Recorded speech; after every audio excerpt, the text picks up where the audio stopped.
Good morning to all of you. Let's check the foundation. My name is Amit Jeti and I'm your science faculty. Welcome to Learn and Prep. Learn and Prep के इस amazing platform पर आप सभी का स्वागत है। जैसा कि हम चैप्टर पढ़ रहे थे बच्चों, लाइट चैप्टर में मैंने पिछले लेक्चर में आपको एक क्वेश्चन दिया था।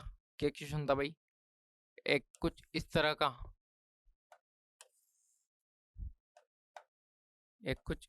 की हमने सरफेस ली थी और आपसे दो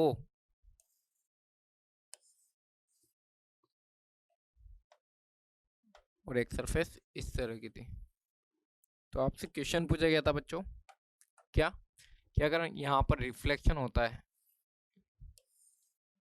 तो क्या यहाँ पर लॉज ऑफ रिफ्लेक्शन फॉलो होते हैं या नहीं? आपका यहाँ पर आंसर था रेगुलर में तो यस, हाँ या ना। रेगुलर रिफ्लेक्शन की बात करूँ तो आपने बोला था हाँ सर, यहाँ तो दिख रहे हैं होते हुए। डिफ्यूज्ड रिफ्लेक्शन में है ना, इरेगुलर रिफ्लेक्शन में यहाँ पर क्या बोला था बच्चों, जैसे ये एक रे आई और ये ऐसे निकल गई, ठीक है, एक रे इसके ऐसे आई और ऐसे निकल गई। एरो क्या शो कर रहे हैं कि रे किधर से आ रही है और कहाँ पर जा रही है, तो कौन सी रे इंसिडेंट है और कौन सी रे रिफ्लेक्टेड है, ये शो कर रहे हैं हमारे एरो। तो आप देख रहे होंगे आने वाली रेस तो पैरेलल है बट जाने वाली रेस पैरेलल नहीं है। यहाँ पर आने वाली रेस पैरेलल है और जाने वाली रेस भी पैरेलल है। क्लियर है? बट मैं आपको बता दूं कि यहाँ पर जब हम नॉर्मल कर बनाएंगे तो ये सरफेस के परपेंडिकुलर एक लाइन ड्रॉ करेंगे। यहाँ पर angle of incidence is always equal to angle of reflection. Diffuse reflection हो या रेगुलर रिफ्लेक्शन, दोनों में क्या आता है बच्चों? दोनों में जो लॉज ऑफ रिफ्लेक्शन है दो, पहला लॉ तो ये है, सेकंड लॉ क्या है? Incident ray, reflected ray and normal at point of incidence पर क्या होता है? एट पॉइंट ऑफ इंसिडेंस पर all are lie in the same plane. तीनों हमेशा एक ही प्लेन में होते हैं। कहाँ पर? पॉइंट ऑफ इंसिडेंस पर। अगर इस सरफेस की बात करूँ तो इस सरफेस पर कहीं नॉर्मल यहाँ बनेगा, है ना, तो इसका एंगल ऑफ रिफ्लेक्शन और एंगल ऑफ इंसिडेंस भी बराबर होगा, है ना। मैंने आपको डेफिनेशन बताई थी एंगल ऑफ रिफ्लेक्शन की, एंगल ऑफ इंसिडेंस की, कि क्या होता है एंगल ऑफ इंसिडेंस, क्या होता है एंगल ऑफ रिफ्लेक्शन, ये हम पिछले लेक्चर में कवर कर चुके हैं। तो आइए, आज का टॉपिक क्या है हमारा? Properties of images formed by a plane mirror. Plane mirror की बात कर रहे हैं। तीन मिरर के बारे में हमें बेसिकली पढ़ना है। कौन कौन से मिरर है सर? फर्स्ट है हमारा प्लेन मिरर, सेकंड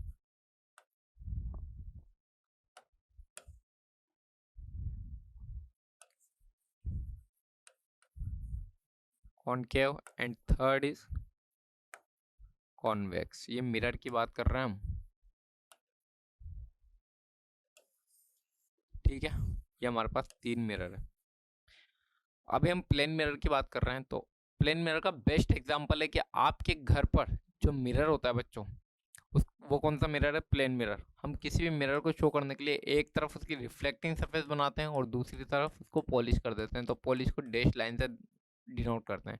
याद रखना, कोई भी ऑब्जेक्ट होगा वो रिफ्लेक्टिंग सरफेस की तरफ ही रखा जाएगा। ये कौन सी सरफेस है भाई? Reflecting surface.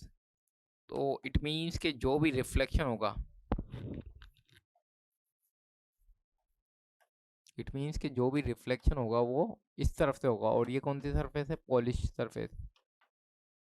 Okay, silver coated surface भी बोल देते हैं इसको, पॉलिश सरफेस। इसको सिल्वर कोटेड सरफेस भी बोल देते हैं, क्यों? क्योंकि चांदी की रजत की परत होती है इस पर। क्लियर? ये रिफ्लेक्टिंग सरफेस। कोई भी ऑब्जेक्ट जब हम रखेंगे वो कहाँ रखेंगे? रिफ्लेक्टिंग सरफेस की तरफ, ठीक है। कोई भी ऑब्जेक्ट हम रखेंगे तो कहाँ रखेंगे? रिफ्लेक्टिंग सरफेस की तरफ, ताकि यहाँ से कोई रे जाए और टकरा कर उसी मीडियम में लौट जाए, है ना। तो यहाँ से जब दो रे इंटरसेक्ट करेगी आपस में, क्या कह रहा हूँ मैं, जब दो रे इंटरसेक्ट करेगी आपस में, तो जहाँ पर इंटरसेक्शन होगा रिफ्लेक्टेड रेस का, वहाँ हमें हमारी इमेज प्राप्त हो जाएगी, फाइंड हो जाएगी। क्लियर है?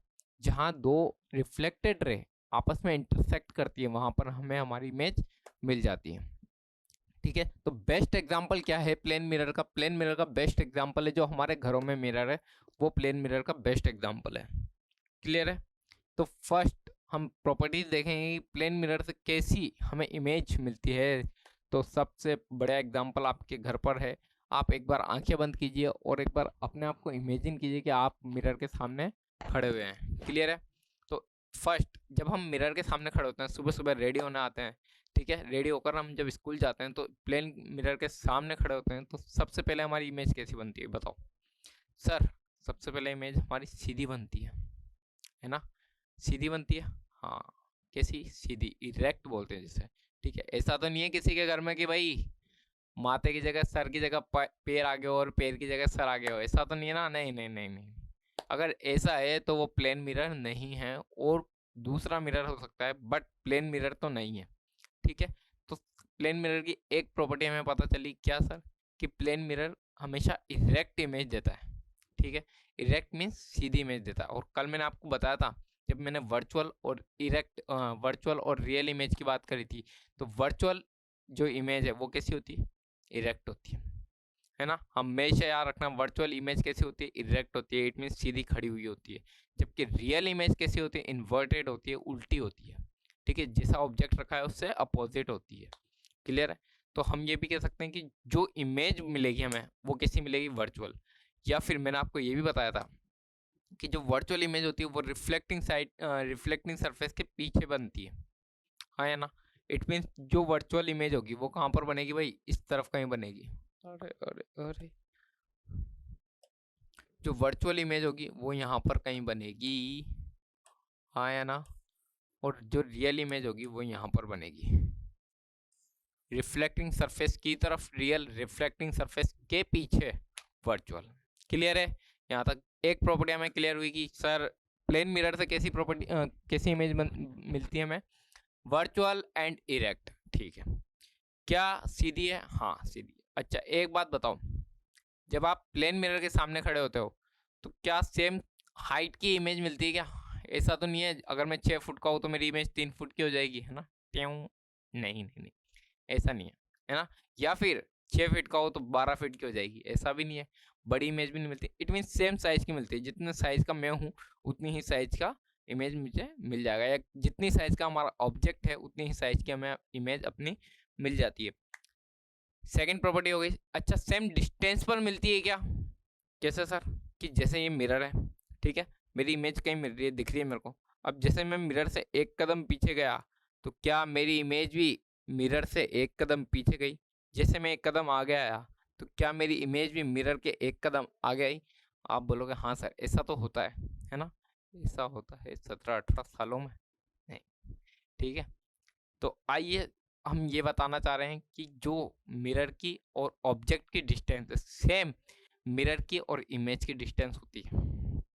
ठीक है, जो मिरर की और ऑब्जेक्ट की डिस्टेंस है सेम मिरर की और ऑब्जेक्ट की इमेज की डिस्टेंस होती है। फोर्थ प्रॉपर्टी क्या है भाई? अच्छा सर एक बात तो आप भूल ही गए, क्या सर? कि जब ऑब्जेक्ट अपना राइट हैंड अप करता है मिरर के सामने, जब मैं अपना राइट हैंड अप करता हूँ तो सर इमेज अपना लेफ्ट हैंड अप करती है। कैसे? जैसे मैं ऑब्जेक्ट हूँ, यहाँ मिरर है, तो मैंने जैसे अपना राइट हैंड अप करा तो मिरर में इमेज कैसे दिखेगी? ऐसी। तो मिरर ने अपना कौन सा हैंड अप करा? लेफ्ट। इसको क्या बोलते हैं बच्चों? इसको बोलते हैं लेटरली कन्वर्जन।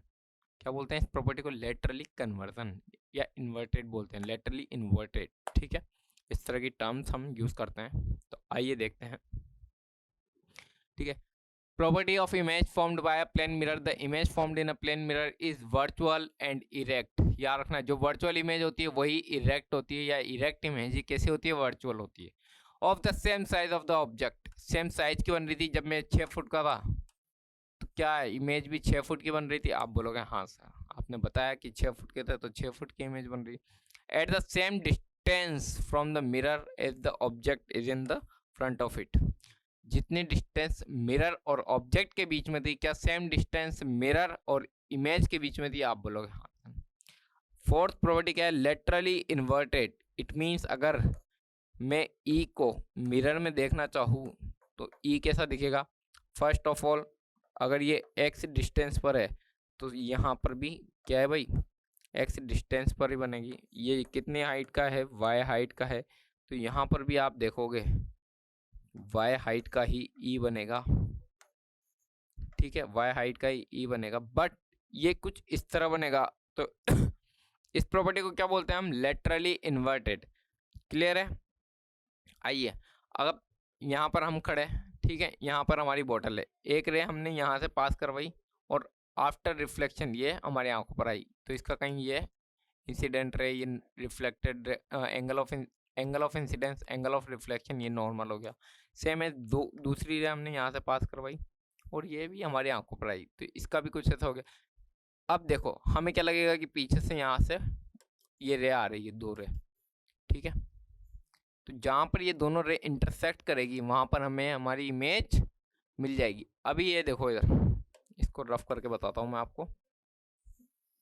आप जब इमेज रिफ्लेक्टेड रे एक दूसरे से इंटरसेक्ट नहीं करती, इधर देखो एक रे यहाँ जा रही है और इसी से दूसरी रे आई वो यहाँ जा रही है, तो आप देख रहे होंगे कि आगे और मिलाते जाएंगे तो ये क्या है, बढ़ती जाएगी। बट अगर हम पीछे मिलाएंगे तो कहीं पर इंटरसेक्ट हो सकता है इसका। आप बोलोगे हाँ सर, तो जहाँ पर दोनों इंटरसेक्ट रहे, जहाँ पर दोनों रिफ्लेक्टेड रहे इंटरसेक्ट करे, एक दूसरे को काटे, वहाँ पर हमें अपनी इमेज मिल जाएगी, ठीक है। तो ये बोतल की इमेज आपको यहाँ पर मिल गई।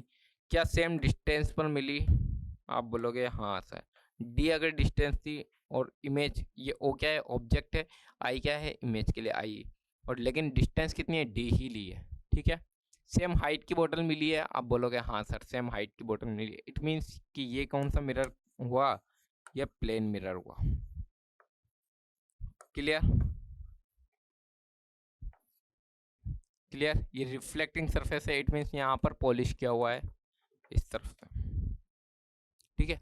अब मेरा एक क्वेश्चन है आपके लिए कि अपने जो अल्फ़ाबेट्स है ए टू जेड कैपिटल वाले, ए बी सी डी, अच्छा तो इनमें से कितने ऐसे अल्फ़ाबेट है जिनकी इमेज सेम टू सेम मिलती है? इट मीन्स उनमें चेंज नहीं होता। फॉर एग्जांपल के लिए अगर मैं ए मानूँ तो यहाँ पर आप इमेज देख सकते हो कि ए ही मिलेगी इस तरह ही, है ना।